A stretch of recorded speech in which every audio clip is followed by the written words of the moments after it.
All right, so what we're going to look at here today is we're going to start talking about the Antebellum South. What we are doing now is we are beginning our approach to discussing the Civil War. But before we get to the Civil War, we want to talk about, of course, the lead up and all the conditions and things that were going on in the country that eventually will lead to war. So a big part of that is, of course, going to be slavery and cotton production, which is what we're going to look at here today. So right off the bat, we got some vocabulary. Which, you know, I've mentioned this earlier in the year, but I'll mention it again. We got that word antebellum. Okay, you need to know what that is. That needs to be something that you can use and understand, because we're going to be talking about it a lot. So antebellum simply means pre-war. Okay? In American history, it specifically means pre-Civil War. So when we talk about the antebellum era or the antebellum period, we're talking about the pre-Civil War era in American history. Okay? There are no exact defined set span of years. I usually kind of say it's like, 1820 to 1860, somewhere in there. Okay? But it's the time period prior to the Civil War. So we're going to be looking at today pre-Civil War Southern society. That's the focus. Alright, so the first thing we're going to look at is, society. We're going to look at the social structure of the South, what it was made up of, who was in charge, who had the most, political and economic influence, so on and so forth. And then we're going to talk about slavery for a good bit. Okay, so to start off with, we're going to put up some characteristics of the Antebellum South. You should be already familiar with all these things. I would think this is review for all you guys, but there they are. So here are some details about the South during the Antebellum period that you need to be familiar with. Okay, first of all, South was primarily agrarian. You should already know that. Okay, farming was the predominant economic activity in the South. It was the dominant economic activity in the entire country, to be fair, but the South more so. All right, number two, economic power during this period shifted from the upper South to the lower South, which means early on in American history, when we look at the South, the upper South had been the most prosperous and powerful, meaning the states that were in the upper part of the South, meaning states like Virginia, Maryland, things like that. Going into the Antebellum era, we find that economic power is now shifting to the lower South, which means those states in the lower part of the South are the ones who actually are making the most money, have the most economic influence. And that is directly related to the third bullet point, which is cotton. Okay? In the Antebellum period, cotton was king. That was the phrase they would use in the South. And that is referencing the idea that in the South, cotton was everything. Everyone obeyed one master, and that was cotton. Okay, the entire Southern economy and way of life was revolving around the production of cotton as a cash crop. And that is why the lower South had so much economic power, because cotton was predominantly grown in the lower South. In fact, you look at that statistic there, in 1860, cotton was more than half of everything we were exporting, from this country. 57% of everything we sold outside of the United States, to other countries, was cotton. It was vital to our entire country's economy, but most important to the South, where it was being grown. Now, those last 3 points, I'm not going to talk about in much detail, but they are all related to the first three. The fact that the South was overwhelmingly agricultural and reliant upon cotton meant that it lagged behind the North when it came to the development of other industries and infrastructure and finance. So, the South, when compared to the North, had very little industry. The North was industrializing with all those textile mills, the South not so much.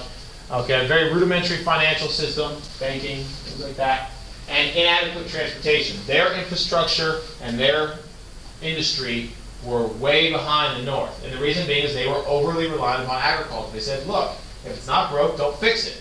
And at the time, cotton was bringing in so much money, there was no reason to go away from cotton. The South believed that cotton was the superior, economic enterprise. So that's why they did that. Now, that is going to come back and bite them later, particularly in the Civil War. So one of the reasons why they lose the Civil War is because they have not evolved on these issues. But it's not the only reason. So keep that in mind, because that's what we're heading towards. All right, now this is a very important slide, because this shows you the stratification of Southern society. Southern society was very much stratified. There was a hierarchy of social classes, more so than probably even in the North. In fact, many times Southern society has been likened to the system of feudalism in medieval Europe. Many of you are familiar with that. Okay, the whole idea where there was a king, and beneath him were these lords who were his vassals, and beneath them were certain people all the way down to the lowest class, which were the serfs. Okay, Southern society kind of resembled a similar system. At the top, you had these wealthy landowners, kind of like the nobility of Europe, right? They were kind of an aristocracy, or as they refer to sometimes as the slaveocracy, because these people owned most of the land, they had most of the money, and they had all the slaves. Okay? These plantation owners who had tremendous economic power and political power dominated Southern society. Now, they were a relatively small group. Most people were obviously not rich. Okay? This was a relatively small group, but they were very, very influential. In fact, these people at the top of society, not only did they have the most money, they also wielded the most political power. In Southern society, there was kind of an acceptance that you deferred to your betters. In other words, the people who were being elected to public office tended to be also the people from the wealthiest classes. Okay? And people just accepted that. So the rich families of the South also tended to be the most politically active families. Okay? So they had a lot of power, and they pretty much dictated the policies of the South. Now, the largest single group in Southern society was the quote-unquote plain folk, or the white yeoman farmers. These were your white, not wealthy, okay, farming people. They didn't have plantations. They might have had smaller farms. They might have grown cotton. They might have been subsistence farmers growing other crops and things like that. Okay, but these people were the most numerous group in Southern society. These were your poor, or kind of, more middle class white farmers. Now, this is ordered in relevance of power. At the top, you had the slaveocracy. They were the most powerful. Then you had the yeoman farmers. Now, beneath them were black freemen. There were free blacks in the South. This was the smallest group of the ones up there. Okay? And while they were free, these were not slaves, they had less power than the white yeoman farmers. Okay? But being black automatically put them into a lower tier kind of category when it came to power. And then finally, at the bottom of the social structure, of course, were slaves. Slaves were at the bottom rung of society. They had no rights, they had no money, they had no political voice, they had nothing. Okay, they were property. In the eyes of the law, slaves were property of another person. Therefore, they were at the very bottom of society. Now, very important, they were the second largest group in Southern society, numbering about 3 million, maybe a little bit more. Okay, now, overall, look at this last point down here. The total U.S. population was about 23 million people in 1850. Okay, 40% of that population resided in the South. The North had a numerical advantage when it came to population. The South had less people. Of that 40%, 1/3 approximately were slaves. So not only did the South have less people overall, but of that lesser population, a very substantial number were slaves who had no rights, no property, no political power whatsoever. You need to know that. You need to know that because it's going to play a very important role going into the Civil War. Okay? So this is kind of the breakdown of how Southern society worked. Okay? Plantation owners at the top, slaves at the bottom. Not surprising. Now, we also have to look at various states and how they had a distribution of slavery. Okay? Different states had different numbers of slaves. Okay? You can look at that. But there are some trends on that map there. Take a look. Okay, you should notice a couple trends. First of all, generally speaking, regionally speaking, which section of the South had the most slavery? The Deep South, the Lower South, right? Which is on this map here, slaves are represented by the blue.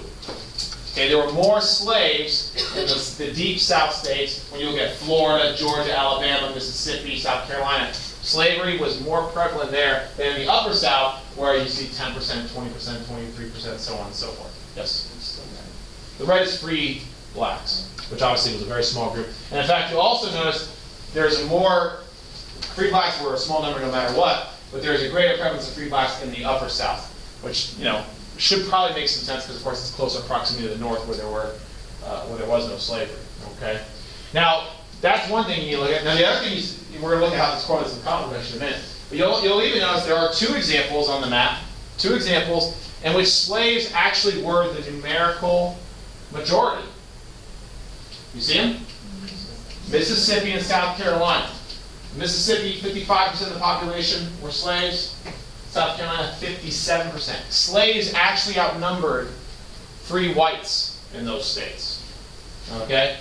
And what we're going to find here is that the prevalence of slavery in states is directly correlated to the prevalence of cotton production. The more cotton production, the more slaves. Slavery was tied to cotton production. You could not separate the two. Okay, so that's why that was the case. All right, so let's move on to the next thing, which is the antebellum Southern economy.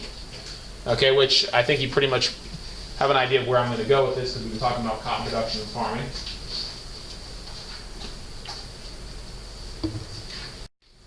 All right, so I said before, if you look at this map, you can see how there's there's a greater prevalence of cotton production in the states where there was more slavery, or vice versa. In the states where there's more slavery, there's more cotton production as well. So in this map here, if you look at all the yellow shading, that represents the place where we had the most intense cotton cultivation. Now, think back to the previous map which I just put up, and you'll notice it's all the same states. Cotton production is more a thing in the states that have the more slaves. Okay? So there's South Carolina, you can see, and of course there's Mississippi. Now, the other thing to keep in mind is it's not going to be surprising. Since these southern states, these deep southern states, are more committed to slavery and they're more committed to cotton, okay, it's not surprising that they are the ones who are going to fight so defensively in favor of slavery. And then when we go into the Civil War, it's probably not going to be surprising to you to learn that the states that first secede from the Union are from the Deep South. Okay, for example, does anyone know which was the first state to secede? South Carolina. Okay, South Carolina, which had the greatest proportion of slaves. They had the most to lose. Therefore, they were the ones leading the charge of secession. Okay, so this kind of gives you the idea that, secession and the Civil War are largely caused because of fear of the loss of slavery. Okay, even though there's many people who argue that no, the Civil War wasn't about slavery. And yes, there are other issues behind the Civil War. There's no doubt about it. Slavery is the primary issue. Okay, and we're going to talk about that more as we get closer. Okay, so what was the situation on these farms and plantations? So anyways, this picture here kind of gives you an idea. This picture is probably post-Civil War, but it gives you a pretty good indicator of what it would look like.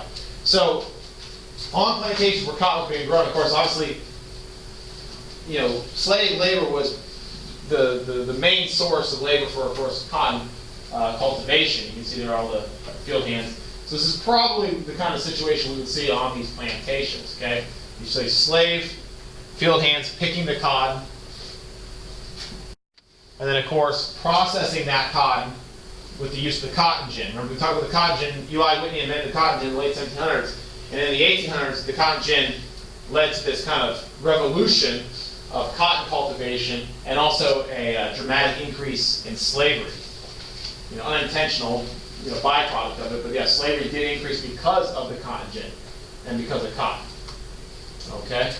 So though the cotton gin did speed up the process of producing clean cotton fiber, it still necessitated that field work. So that's why slavery expanded. Okay? All right, so between 1820 and 1860, we see a dramatic expansion in cotton cultivation in the South. Here you see in 1820, cotton production was pretty widespread in 1820. But by 1860, we just look at how much more there is. Okay? And once again, you look at Mississippi, you look at South Carolina. And South Carolina had, tremendous amount of cotton being grown there. So, and I already mentioned this earlier, but here's another graph showing you how cotton became more and more important in terms of our economy. Between 1800 and 1860, the percentage of our exports that were, being consumed by cotton, okay, steadily growing, that by 1840, as early as 1840, cotton made up half of all U.S. exports. Okay? Half of everything we shipped out of this country was cotton. So you can see just how important it was to not only the entire country's economy, but also the South. Okay? Now, the number one consumer of that cotton, of course, was the United States, because in the United States we were consuming a lot of cotton as well, internally. But externally, the number one consumer of that cotton was, of course, Great Britain. Great Britain was relying upon American cotton to fuel their textile mills. Okay? So this is important to remember because we are now interconnected. We have an economic system that is interconnected with Europe. And there is a belief on the southern part that Europe needs us more than we need them, that they need our cotton. And it's important to know that because going into the Civil War, one of the reasons why the South is so confident going into the Civil War is that they believe they will get international support from Europe, particularly Britain, because Britain has to play ball with the South in order to get that cotton. So keep that in mind. That's not actually going to play out the way they think, but it is something that motivates them in their decision to secede. All right, now let's talk a little bit about slavery itself. I don't feel like I need to spend a whole lot of time on this because I'm sure at this point you're all probably, well versed on slavery and what it entailed. We will talk about it briefly. We're going to watch a video on it later too, which will do a good job. But we will talk about it just for a moment. So anyways, I have the term up there, peculiar institution. Take a look at that. Peculiar institution. All right, so that term was used by Southerners to describe slavery. Okay, in the South, in publications and writings, they didn't usually refer to slavery as slavery because, of course, slavery has a very negative sound to it. It is slavery, right? You can't really spin it any other way. So, in a lot of publications, slavery was oftentimes referred to by Southerners as the peculiar institution, as a euphemism, a way of saying something that makes it sound a little bit more pleasant. So, if you see that term peculiar institution, like if you're reading a document from the 1850s, you see that, don't be confused. They're talking about slavery. That was how they described it, at least in the South. All right, so let's talk a little bit about how slaves were bought and sold. So slaves, legally, under the letter of the law, slaves were property. And as property, you could be bought and sold at the whim of your master. In fact, most states didn't have any laws regulating how slaves were either treated or traded. Okay? You were a piece of property just like anything else. You belonged to another human being, so they could buy and sell you. So slaves were oftentimes bought and sold at auction, just like we have auctions today for things. People would go, they would inspect the slaves, looking for what they needed, and then of course they would offer a price and a deal would be struck. So here you see a flyer advertising a slave auction. It says 10 likely and valuable slaves at auction.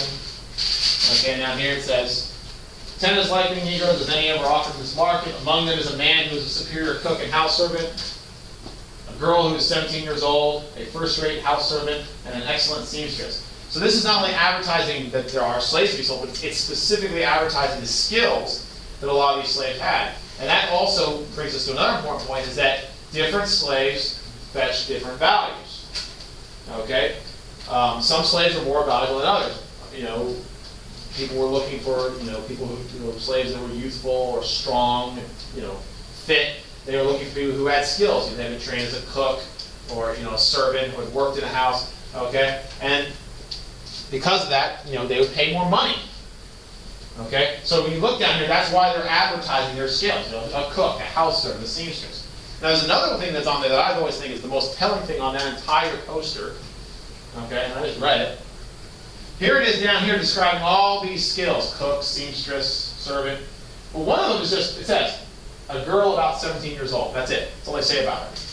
Seems kind of vague, right? Kind of nondescript. However, she was probably the most valuable slave for sale that day. Young girls typically fetch the highest price. Why?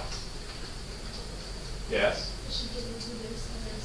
She had a long future of reproduction. She could give birth to many children in her lifetime, which would produce more slaves.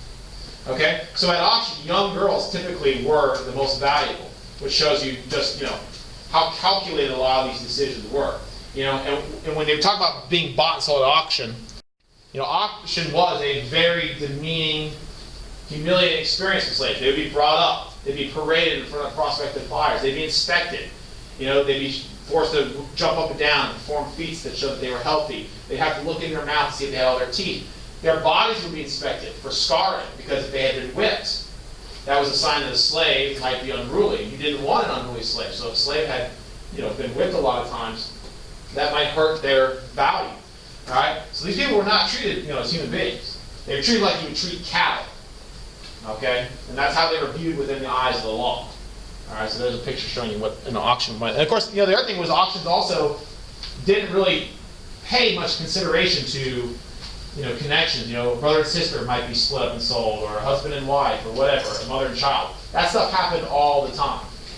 Okay, most states, some had rules, most states did not have laws preventing, certain, people from being split up or things like that. It was basically based on economic need. Okay, so of course, the thing is, it's very well known is, of course, slaves, of course, legally could be abused, and, this was not uncommon. Slaves, of course, were, kept in a servitude through, acts of, physical abuse and punishment and things like that. Whippings, like the picture you see, whippings were very common. Whipping was, pretty much the most common form of discipline. Okay, they would whip slaves to punish them, and sometimes they would even whip them just to, keep them perpetually in a state of, where they had no hope. There was one quote I read that said, the master was going to whip the slave, and the slave said, "I haven't done anything." He says, "I'm not whipping you for what you've done. I'm whipping you so that you won't do anything in the future." So, that's the kind of stuff they were subjected to. It wasn't just whippings. There was all kinds of abuse. Slaves that were runaways might be disfigured and mutilated. They might cut off a toe or sever a tendon so they weren't at risk of running away anymore. They would brand the slaves like you would cattle. They would literally burn the master's initials into their skin so that they did try to run away, they could be identified. Okay, so there was all kinds of abuse, and that's just the physical abuse. Frederick Douglass, who was maybe one of the greatest black abolitionists that ever lived, said that when compared to the mental abuses that slaves, endured, having no freedom, the physical abuses are nothing. He said that mental and psychological abuse of being a slave far outweighed the physical abuses. And of course, one thing that we pay more attention to now, we acknowledge is, it wasn't just, there was sexual abuse, right? Slave masters, it was not uncommon for slave masters to sexually abuse their female slaves. Okay? And, we have lots of examples. I mean, we even have examples of prominent Americans in history. Thomas Jefferson, Thomas Jefferson fathered multiple children with one of his slaves. Okay? And being a slave, being that you are the property of someone and they are your slave, the idea of, consensual, sexual relationship, that's not there. There's always the goal. This is the master. You have to, do what they've said. So the threat of sexual abuse was so much more apparent. Okay, so rape was very common. All kinds of terrible things happened. So, anyways, all kinds of terrible things associated with it. All right, let's talk a little bit about life on the plantations, because this is where most slaves lived. Now some slaves did work on small farms. And not every slave's experience was the same. Some slaves would actually work closely with their masters. If a master only had one or two slaves, they might work side by side with their master in the field because everyone had to work to keep that farm going. But on a plantation, you were usually just a number. You were one of 20, 50, even 100 slaves. So plantation life might have been a lot different for a slave than, say, someone who was, had only one or two slaves. So here's a chart showing you slave ownership. I would definitely understand what this chart is saying. You don't need to know specific numbers, but you definitely need to know what it's saying. It's very important. And what this chart is showing you is that of the families in the South who owned slaves, most only owned a few. Okay, if you were a slave owner, chances are you only owned 1, 2, or 3. Okay? Very few people could afford to have large numbers of slaves. Okay, these were your very rich plantation owners that could actually have that many slaves. The reason being is simple. Slaves were expensive. Okay, and most people simply did not have the capital to be able to purchase multiple slaves. Okay, so as you can see here, most people only own a few.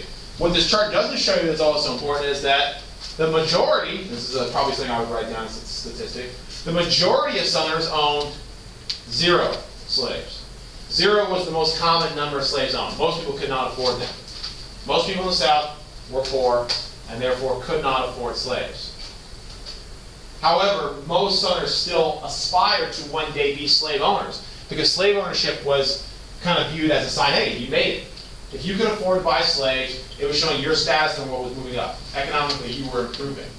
So even poor Southern whites who could not afford slaves still supported the institution of slavery because they one day hoped to be slave masters themselves. And in fact, it's actually been argued today, and even back then there was this guy who, he's actually, it's one of the vocab words you got to know eventually. His name's Hinton Helper. He wrote a book about it. It's been argued that slavery actually was bad for Southern working whites. Southern working whites who didn't own slaves, the poor ones, the amount of money they made, their value, their wages were actually lessened because slavery was competition. It was free competition. That was not good for, when we talk about this with the free soil part, that's what they wanted. Despite the fact that slavery actually made things worse for poor Southern whites, the vast majority of poor Southern whites still supported it vehemently and were willing to fight war for it because they knew that, hey, I'm going to be a slave owner one day. Okay? And also, let's not forget the fact that as long as slaves were slaves, that meant there was someone who was still below you on the social ladder. And many people wanted to keep them there. Okay? Particularly recent immigrants. Recent immigrants who were looked down upon supported slavery in many cases because they wanted to be one step higher on the social ladder than someone else. And of course, slaves were lower than them. All right, now on the plantation, and of course, we talk, anyone with slaves, life continued on. Families developed. Within slavery, we saw slave culture develop, families develop, family bonds. Okay, because people had to continue on, so they learned how to endure within slavery. So it wasn't uncommon on plantations for families to develop. Men and women got married, they had children, things like that. Although marriage and families were somewhat tenuous because you could be bought and sold off at any minute. You could be married and your spouse could be sold off. So in fact, when slaves actually got married, one of their marriage vows oftentimes was until death or distance do you part. Okay? Because if your master sold away your spouse, that was effectively a divorce right there, right? So that stuff kind of happened a lot. But even still, slaves, they continue on, they develop their own culture. And of course, there was an entire slave culture that developed that became kind of the African American culture in the South that today, has influenced our overall dominant American culture all this day, everything from language to music and things like that. And some of it was, elements from Africa. You go way back, African slaves, when they came over here, it's not like they just abandoned all of their past culture. A lot of that kind of got molded into an African American culture. That's what they call it, right? Because by this point, let's not forget, by the 1840s, 1850s, most of these slaves we're talking about were African Americans. They were born here in the United States. We abolished the international slave trade in the early 1800s. So the only slaves that were coming over internationally were being illegally smuggled in, which means there were only a few of them. The vast majority of slaves by this point were right here born in the United States. So it truly was an African American culture rather than African culture. But there were elements of African culture in the slave community still. All right, last thing for today, we're going to talk about elements of resistance. How did slaves resist slavery itself? Okay? And resistance took on several different forms.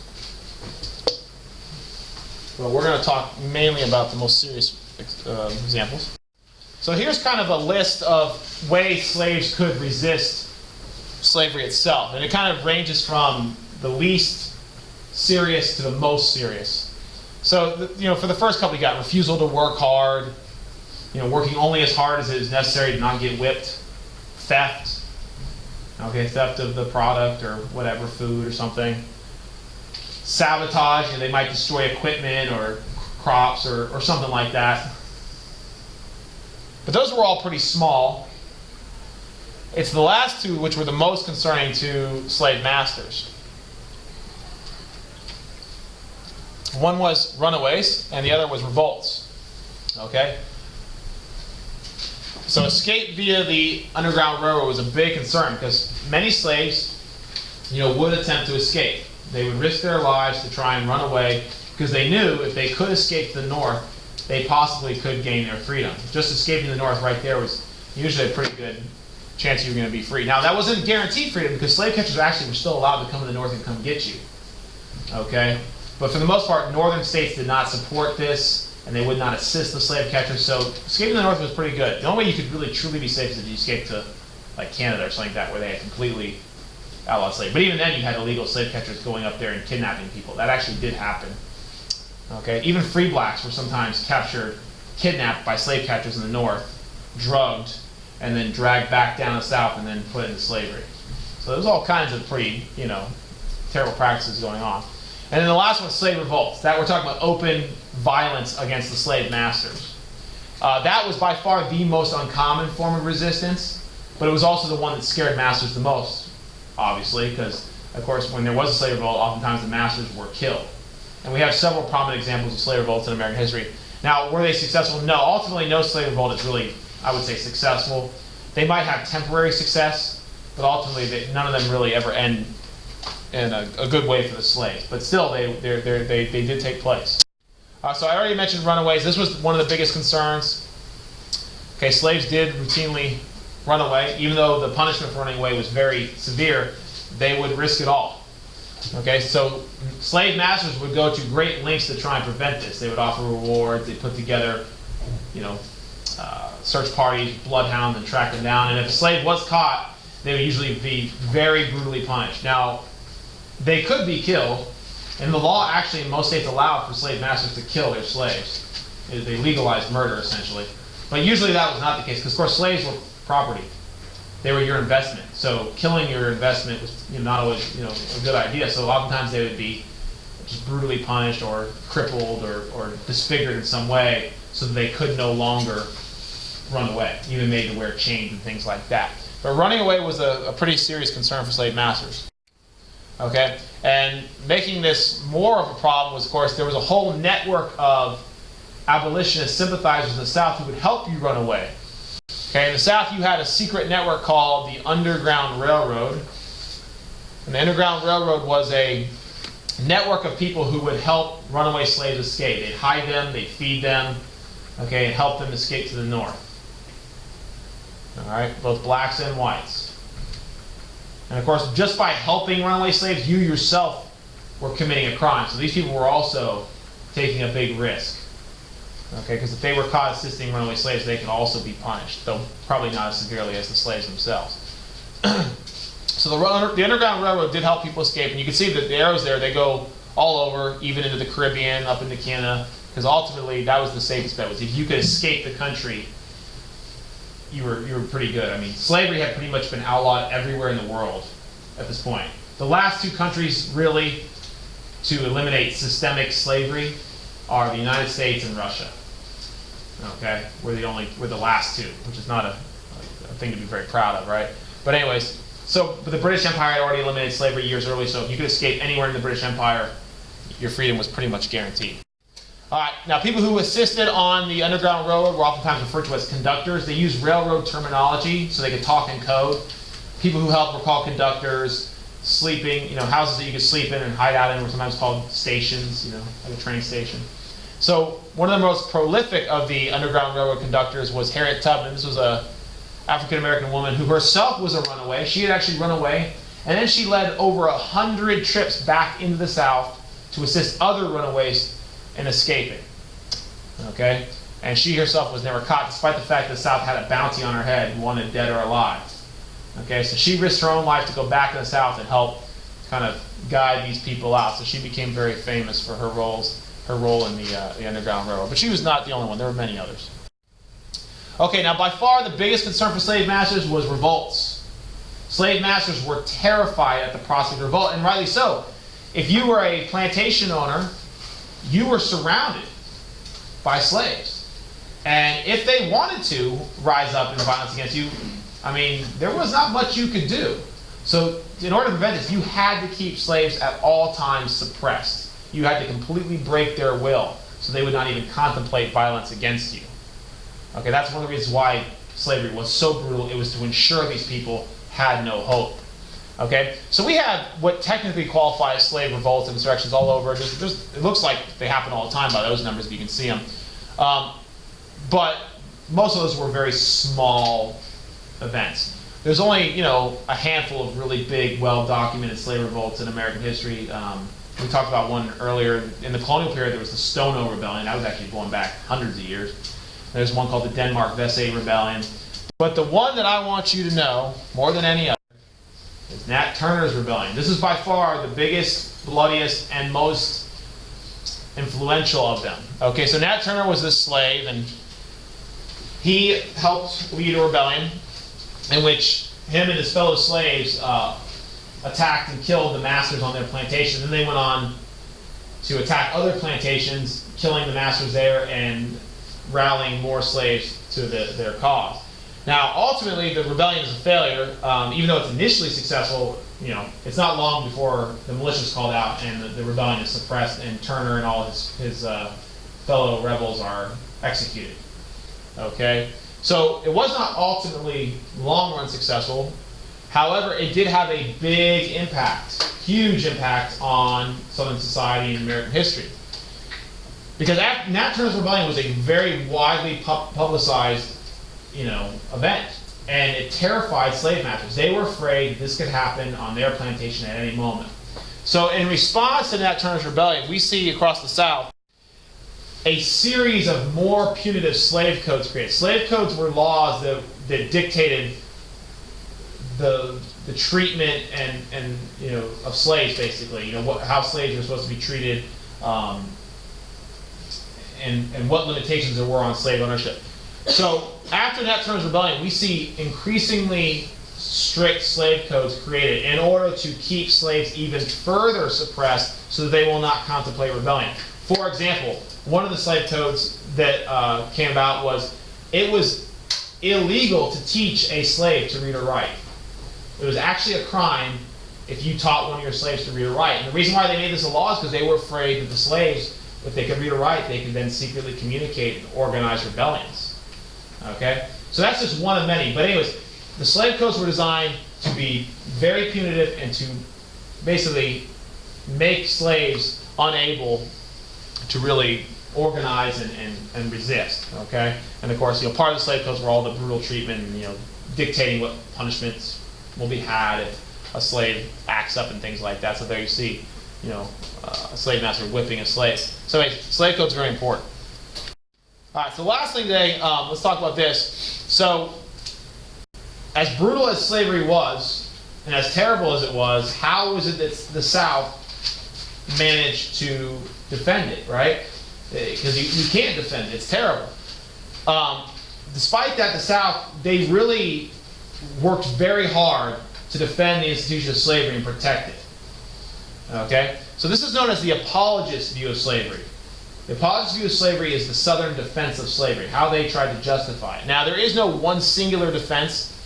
There are many, dozens even, of defenses that the South puts out there, but we'll talk about just a few briefly. Okay? Because the South, of course, had to defend slavery to the North, because the North was constantly attacking it.